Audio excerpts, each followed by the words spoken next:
ആന്റോ ആന്റണി എംപിയുടെ ഓഫീസിൽ SDPI സ്ഥാപക ദിനാഘോഷം. പത്തനംതിട്ടയിലെ എംപിയുടെ ഓഫീസിലെത്തിയ SDPI നേതാക്കൾ ആന്റോ ആന്റണിക്ക് മധുരം നൽകി. SDPIയിൽ നിന്ന് ഇനിയും മധുരം വാങ്ങുമെന്ന് ആന്റോ ആന്റണി പ്രതികരിച്ചു.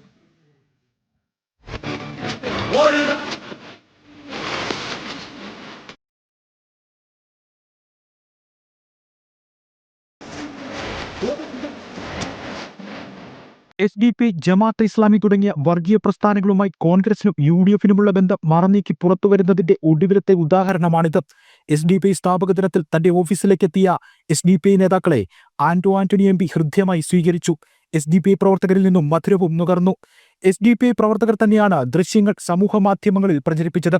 SDP നേതാക്കളെ ഓഫീസിലേക്ക് ഇനിയും സ്വീകരിക്കുമെന്നും അവരിൽ നിന്നും മധുരം നുകരുമെന്നും MPയുടെ പ്രതികരണം. ഹലോ, നമസ്കാരം. MP അല്ലേ?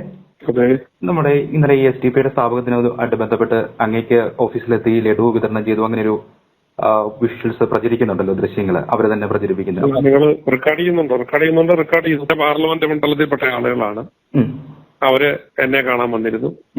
MPയുടെ ഓഫീസ് ആ നാട്ടിലെ എല്ലാവർക്കും വേണ്ടിയുള്ള ഓഫീസാണ്. ഏത് രാഷ്ട്രീയ പാർട്ടിപ്പെട്ടവർക്കും രാഷ്ട്രീയമുള്ളവർക്കും ഇല്ലാത്തവർക്കും പൊതുസമൂഹത്തിൽപ്പെട്ടവർക്കൊക്കെ വരാൻ പറ്റിയ സ്ഥലമാണ്.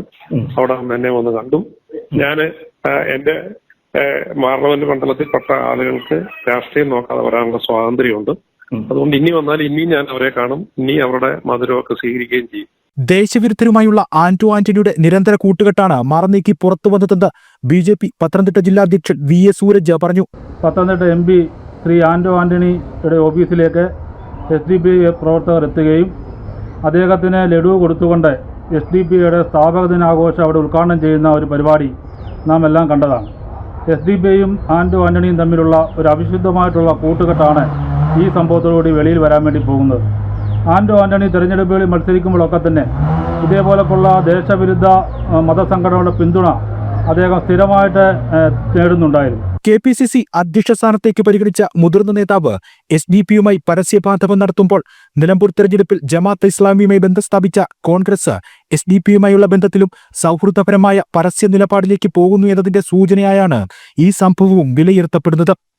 ജനം, പത്തനംതിട്ട.